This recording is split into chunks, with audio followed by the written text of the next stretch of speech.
कवर्धा के लोहारीडीह कांड के विरोध में आज कांग्रेस छत्तीसगढ़ बंद कराने के लिए सड़कों पर निकले हुए हैं। इस बीच प्रदेश के अलग अलग इलाकों में बंद का मिला जुला असर देखने को मिल रहा है। रायपुर में प्रदेश अध्यक्ष दीपक बैज सहित कांग्रेस के कई बड़े नेता सड़कों पर मौजूद हैं। वहीं कवर्धा बेमेतरा सहित अन्य जिलों में भी कांग्रेसी सड़कों पर उतरे हुए हैं। इक्के दुक्के खुली दुकानों को भी बंद करवा रहे हैं। कांग्रेसी पुलिस प्रशासन और सरकार के खिलाफ नारेबाजी कर रहे हैं।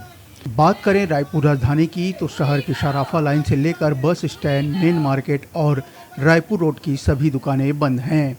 आपातकालीन सुविधाएं, मेडिकल दुकानें और इक्के दुक्के दुकानें ही खुली नजर आ रही हैं।